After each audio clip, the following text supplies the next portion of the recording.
ఈ ఫోటోలో కనిపిస్తున్న బోర్డర్ కోలి కుక్క నిజమైన జంతువు కాదు, ఇతను ఒక మనిషి. అక్షరాల 2 కోట్ల రూపాయలు. అవునండి, మీరు విన్నది నిజమే. సాధారణంగా ఈ డబ్బుతో ఎవరైనా లగ్జరీ ఇల్లు కొంటారు, లేదంటే ఖరీదైన కారు కొంటారు. కానీ జపాన్ కు చెందిన టోకో అనే వ్యక్తి మాత్రం ఈ డబ్బుతో ఒక కుక్కలా మారిపోయాడు. అసలు కోట్ల రూపాయలు తగిలేసి మరి తను కుక్కల ఎందుకు మారాలనుకున్నాడు? దాని వెనుక ఉన్న అసలు కారణం ఏంటి? అసలు ఓ మనిషి నిజమైన కుక్కలా కనిపించడం ఎలా సాధ్యమైందో తెలిస్తే మీరు ముక్కున వేలేసుకుంటారు. ఈ విచిత్రమైన సంఘటన జపాన్ లో జరిగింది. అక్కడ ఉండే టోకో అనే వ్యక్తికి చిన్నప్పటి నుంచి జంతువులంటే విపరీతమైన ప్రేమ. అయితే ప్రేమ కాస్త ఊహించని మలుపు తిరిగింది. తాను ఒక జంతువులా ప్రవర్తించాలని, ఒక బోర్డర్ కోలి జాతి కుక్కల బతకాలని కోరుకున్నాడు. సాధారణంగా ఫ్యాన్సీ డ్రెస్సుల కోసం వేసుకునే కార్టూన్ కాస్ట్యూమ్స్ వేసుకుంటే ఎవరైనా గుర్తుపట్టేస్తారు. కానీ టోకో అనుకున్నది సాధారణంగా కాస్ట్యూమ్ కాదు. తను 4 కాళ్లపై నిలబడినా, నడిచినా, పడుకున్నా అది ఖచ్చితంగా నిజమైన కుక్కలాగే కనిపించాలి. దీనికోసం టోకో ఒక ప్రముఖ కాస్ట్యూమ్ కంపెనీని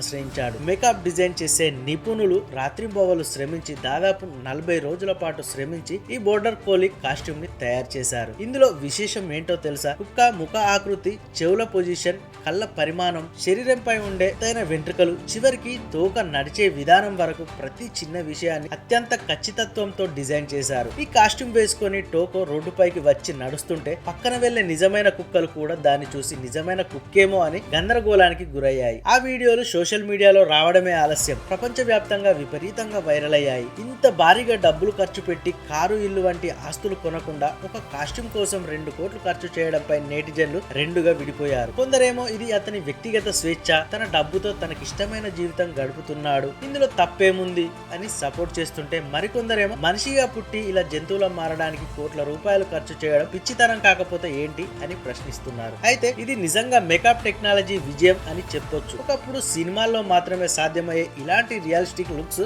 ఇప్పుడు సాధారణ జీవితంలోకి కూడా వచ్చేసాయి. ఇది ఏఐ